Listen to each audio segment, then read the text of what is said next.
Assalamualaikum warahmatullahi wabarakatuh. Kali ini saya akan membahas dasar transformator, di mana transformator ini mempunyai peranan yang penting dalam sistem ketenaga listrikan. Biasanya transformator ini difungsikan untuk menaikkan atau menurunkan tegangan di listrik alternating current. Bagaimana prinsip kerja dari transformator? Ini adalah gambar sketsa dari transformator, di mana transformator itu mempunyai lilitan primer, lilitan sekunder, dan inti besi.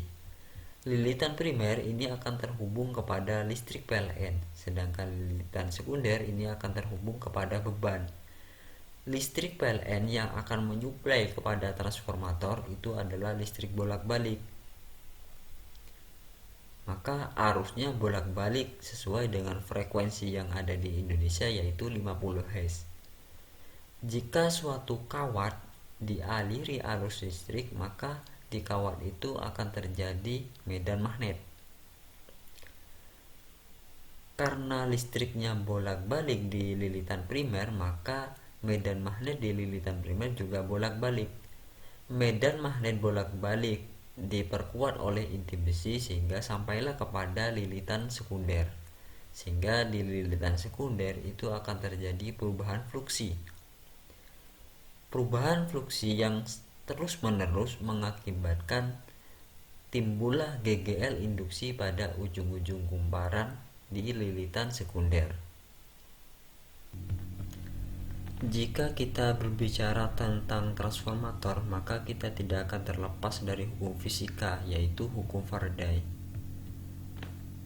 Dimana jika kita mengasumsikan transformator ini adalah ideal, maka fluksi di primer itu sama dengan fluksi yang ada di sekunder.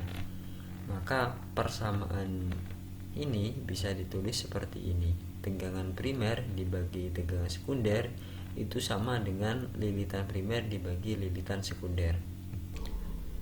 Jika lilitan sekunder itu lebih besar dari lilitan primer, maka tegangan di sekunder akan naik. Trafo itu dinamakan trafo step up. Jika lilitan sekunder lebih kecil daripada lilitan primer, maka tegangan di sekunder lebih kecil dari tegangan primer. Trafo itu dinamakan trafo step down. Jika kita mengasumsikan trafo itu ideal, maka daya di primer itu sama dengan daya di sekunder. Karena daya itu adalah hasil kali antara tegangan dengan arus, kita bisa juga tuliskan persamaannya seperti ini: tegangan primer dikali arus primer itu juga sama seperti ini. Dari persamaan ini kita masukkan ke persamaan ini, maka terbentuklah persamaan yang seperti ini.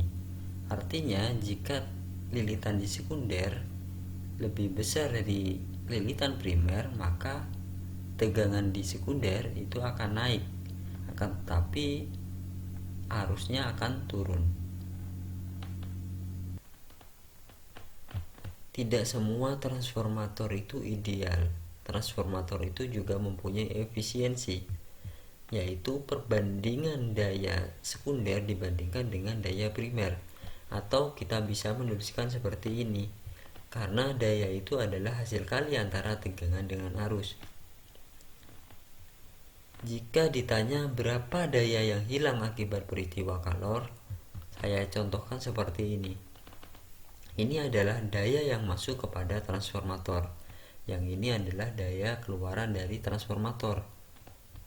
Jika transformator itu mengalami peristiwa kalor, artinya akan ada daya yang hilang. Jika yang ditanya berapakah daya yang masuk kepada transformator, maka kita bisa menuliskan persamaannya seperti ini: daya yang masuk sama dengan daya yang keluar ditambah daya yang hilang. Jika yang ditanya berapakah daya yang hilang, maka kita bisa menuliskan persamaannya seperti ini: daya yang hilang sama dengan daya yang masuk dikurangi daya yang keluar.